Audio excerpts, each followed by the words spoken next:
ano pa yung safety niya. 3-man team. So, waiting na lang kami ng aming kasama. Nag-start na siya doon sa baba. Pero dapat 7:30.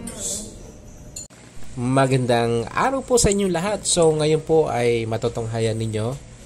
Ito na ho yung last pacing po ng aming training dito kay Toyota at matatapos na po kami.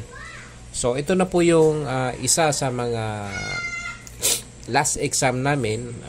3-man team ang tawag ho rito. Ano, nasa final pacing na po kami. No? So, ang makikita po ninyo, ito po yung ginagawa sa mga dealer na kapag nagpaayos so kayo ng sasakyan, kapag express maintenance services, 3 tao ho ang gagawa sa sasakyan ninyo. At ito ho ay kadalasan, tumatagal lang po ito ng 1 oras. Pero dito, ipapakita ho namin sa inyo na ang limit ho namin dito ay 30 minutes. So, kada grupo. So, 3 ho ng 3 ang makikita po ninyo rito no? So, ayan. Itong sinusundan namin, sila ho ay patapos na ho dyan at kami naman ay naghahanda na hindi ho mapakali. Ayan.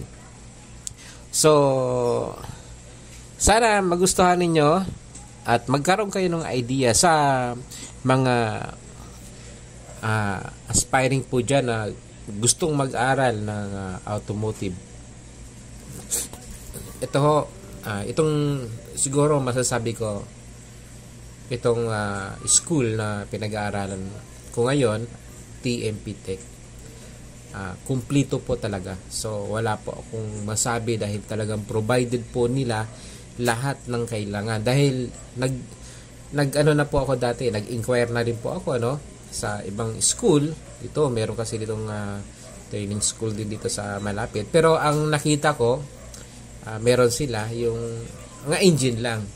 Pero dito kay Toyota talaga namang provided unang-una sa equipment kumpleto.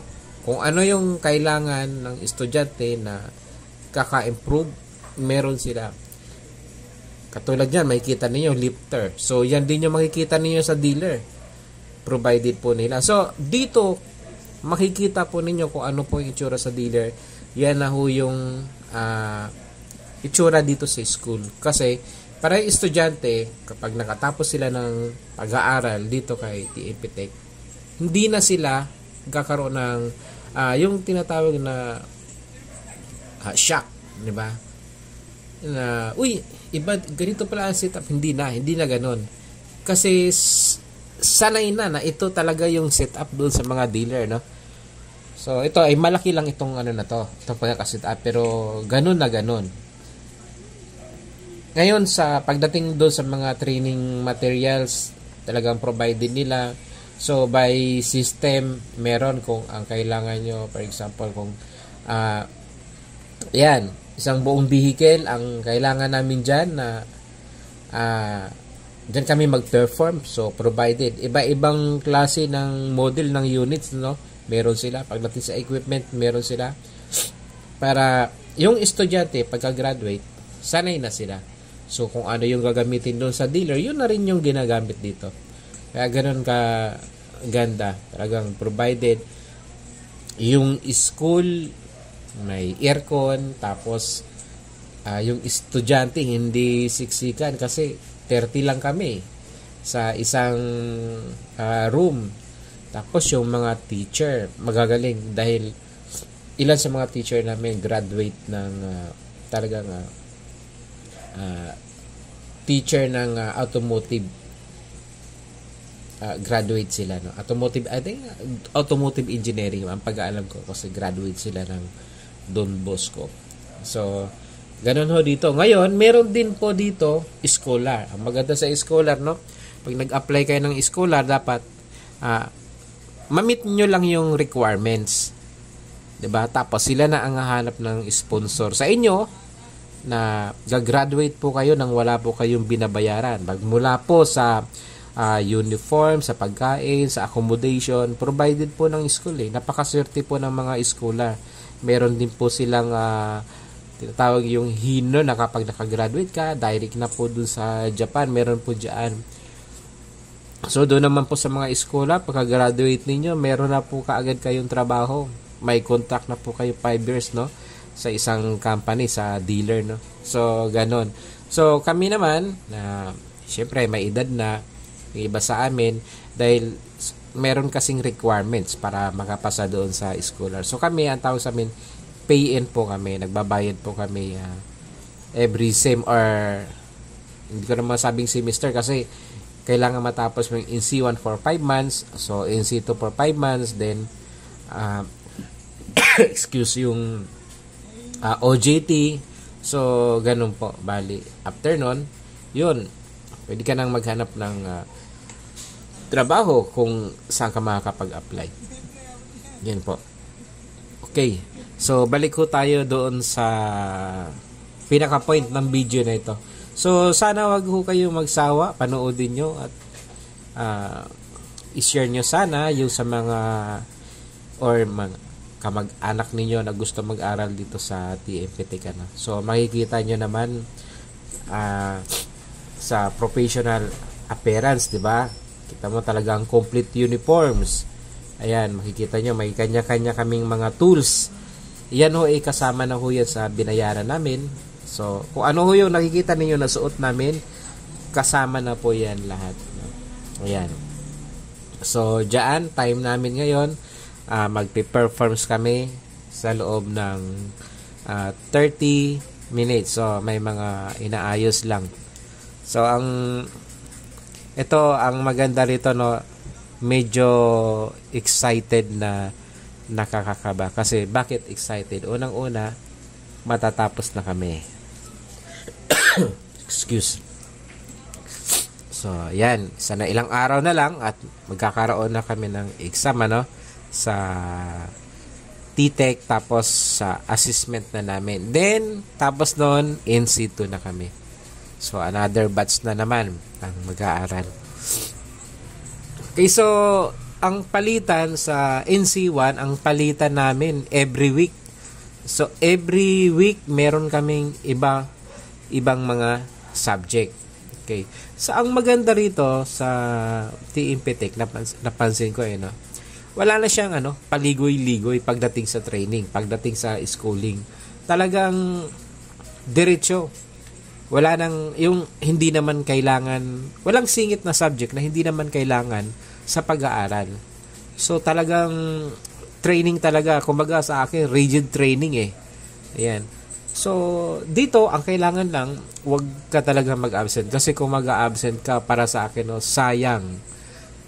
Okay, nagkaroon sa loob ng 5 months, ito, hanggang ngayon, nagkaroon lang ako ng isang absent. Yung absent na yon, kumbaga, aksidente lang nangyari. Dahil, maaga kaming nagising ng anak ko, alas 4 na ba, gising na kami. Tapos lalabas kami rito sa bahay kasi nag-aaral din siya, hinahatid ko siya. Lalabas kami rito ng 5:30. Nagkataon na yung motor nasira. Kaya siyempre sa Muntinlupa ako nauwi at kailangan makarating ako doon sa school through motor kasi 5:30 na kung magko-commute ako, wala, traffic na yan, hindi na ako malilate na ako. Kaya ang ginawa ko, kailangan ko din talagang ipaayos muna ang motor bago ako pumasok dahil napakalaki ng gastos ko kung magko-commute ako. Pangalawa, yung anak ko din. So, gagastos din siya sa tricycle. So, pagpasok at saka pag-uwi. Ang mahal ng tricycle ngayon. Kaya, talagang sa akin is priority na maayos ang motor. So, isang araw lang naman yun nangyari. So, dahil ako, kahit sa trabaho, hindi ko talaga gawain ang lumiban. Laging sa isip ko yung matututunan ko everyday. Kasi talagang meron kang matututunan everyday. Sayang kung nag-aral ka tapos pag-absent ka lang naman. Sayang na sayang talaga. Okay, so ngayon, ayan na, nag-ano na po kami dyan. Nag-prepare na kami, So, para doon sa kailangan namin, ayan na, kung makikita ninyo, 3 kami dyan. So, yung kagrupo ko dyan, si Kenneth Velasco yan, yung nakasalamin na sa harap. Tapos yung katabi ko naman, yan naman ay si Nick daw. Yan yung teacher namin na pogi. Yan si Sir. So, inaayos na namin para sa aming pagsisimula. Okay. Ang makikita nyo rito, katulad niyan, merong trolley, 'di ba? Kasi sa ng gulong, pagtanggal ng gulong, meron din sa oil, pag-drain ng oil. Kasi dito ang kailangan namin dito, yung 3-month team, express maintenance services. So 1 hour lang yung allocated pag doon kayo sa dealer. So dito 30 minutes. So ganon kabilis. So talagang dapat synchronize at dapat talaga nag-usap na kayo ng team kung ano yung pagkakasunod-sunod na dapat gawin. Pero sinasabi ko naman na wala namang perfecto. Wala akong perfect na tao. Pangalawa, student po kami. Andito kami para matuto. No? So, natural. Siguro magkamali, slight lang naman. So, sa namin dito, kasi ang kailangan, syempre, pag student ka, kailangan by scoring, di ba? Pabilisan. Ganun naman ang pagdating sa school. Nakakuha kami dito ng grade, naka 89 kami, 89% kami dahil hindi maiwasan sa yung time pressure, tapos yung isip mo kung ano ba yung susunod. Kasi ang nangyari dito sa amin, hindi sinabi dito na actually kahapon kahapon pa sinabi kung ano yung mga gagawin, si tick number 1, si tick number 2, si tick number 3. Nakalagay na yan kung ano yung mga dapat gagawin. Naka-sequence na siya. Pero, hindi namin alam kung sino ang ma-assign sa tick number 1, 2, at 3. So, blanco pa kami. Kaya, dapat pag-aralin namin lahat. So, dito, kami tatlo nag-usap-usap na assuming, ganun laging namin, kung halimbawa, si tick number 1, anong unang gagawin? Si tick number 3, anong unang gagawin? Ganun ang ginawa namin. So, nung kami na yung susunod, nagbunutan na ngayon. So, doon pa lang namin nalaman kung anong technician ako ma-assign. So, ganun dyan. Ganun yung labanan. So, kahit pa paano, merong siguro nakapag-review kami ng mga 10. Pero na lang yun. Daan na lang yun. Dahil alam na rin naman namin yung sequence kahit pa paano. Pero hindi talaga maiwasan na kahit alam mo na may mga pagkakamaya. For example, may tumulong langis. Yan.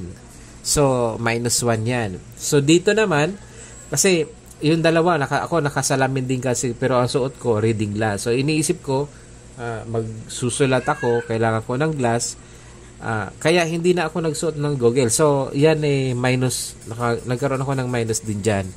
So, lahat naman, nagkaroon naman kasi may mga pagkakamali naman kaming nagawa pero slight lang. So, pero overall, pumasa naman kami. So, yan, kung makikita ninyo, yan, chine-check yung ibang classmate ko na, yan, gustong makita.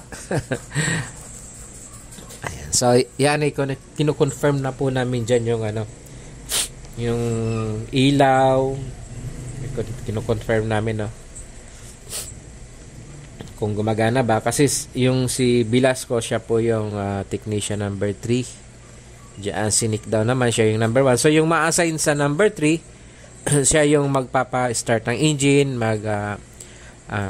titingnan kung ano yung mga dapat gagawin. Sa kanya yon, yung sa light, sa kanya.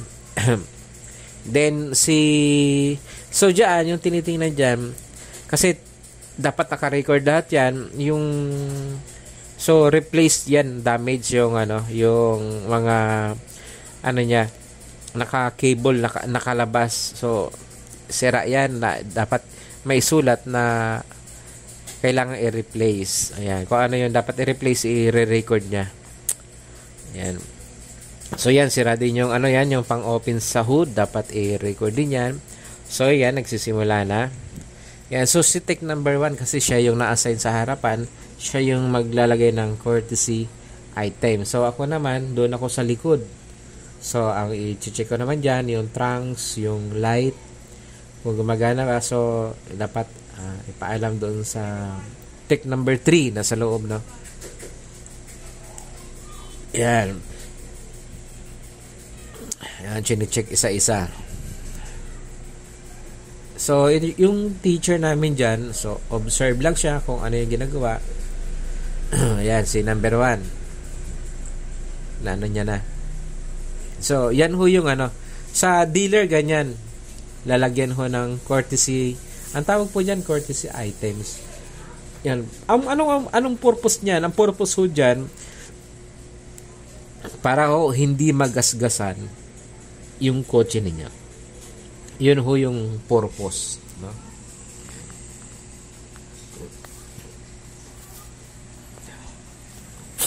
Yan. So, ako, may ikot pa, tinitingnan ko kung ano yung mga, pero meron akong may sarili akong dyan. So, lang, remind lang doon sa, kasi allowed naman eh. So, allowed naman na i-remind lang, baka meron siyang hindi nakalimutan. So, binabounce yung sa suspension po yan. Yan. So, ngayon, ang susunod po dyan is yung si tech number 1 at saka si number 2, ipiprepare niya po yung yung arms ng lifter. So, yung sa paglalagay po dyan, yung sa arm ng lifter dyan, meron po tayong tinatawag na lifting point. Hindi ho tayo basta-basta maglilift ng isang sasakyan, no? Kasi kung napaka-importante po na yung magpapagawa kayo, no? Dapat talagang siguraduhin na yung experienced yung gagawa. Kasi kung hindi, ay paniguradong butas at mahuhulog po yung Kasi kung hindi ho tama yung pinaglagyan ng pad, yan kasi meron ho yung arms, may pad po yan eh. So diyan si number 3, ang trabaho ho ni number 3, siya ho yung taga-check sa amin. Yan ho ang trabaho niya. So habang inaayos namin, i-check niya kung tama ba. Yan. Yun ho yung trabaho niya. Yan. So i-confirm niya kung okay yung ginawa namin. So, dito, hindi naman kailangang pabilisan, no? Kasi 30 minutes naman yan eh. Pero, siyempre, nasa isip pa rin namin na magawa namin na tama. Although, kapag ganyan, medyo time pressure. Sa amin kasi, sa isipin nyo, sa dealer, 1 hour yan. Pero dyan, ginawa namin ng 30 minutes lang kada team. Ayan. So, pero dyan, sa ulo na naman namin kung ano yung pagkakasunod-sunod. Ang na lang, maipiperform ba namin ng tama. Kasi siyempre, dyan, i-check namin kung ano yung sira. Kung ano yung hindi gumagana, i-re-record yun, hahanapin pa namin. Yung sasakyan naman, ngayon lang din namin yan, alam na yun ang sira. Ayan. So, yan, inangat. I-check uli yan, ibabounce kung okay ba. And kung mapapansin nyo, ang magtataas dyan, ang mag-ooperate lagi si technician number 3. Kasi mabilisan yan, di ba? So, synchronize yan. Synchronize na may kanya-kanyang gawain. So, dyan nagkaroon ng konting checking kasi dapat yung left dyan, merong gear yan eh. So, dapat tumama siya doon sa yung magkaroon ng yung hindi magkapatong, dapat saktong-sakto doon sa mga ngipin. Kasi lock niya rin yun. Yan, so i-check. So after nyan, kapag na-check na okay na, ang gagawin dyan, ayan, tinataas na. Ayan, tapos iba-bound check. So bound check, yan, para mababa pa lang is malaman mo na kung wala ba sa balance yung sasakyan, no? Mahirap naman kung sa itaas na tapos wala pala sa balance, hulog ang sasakyan. So, yan, ingat.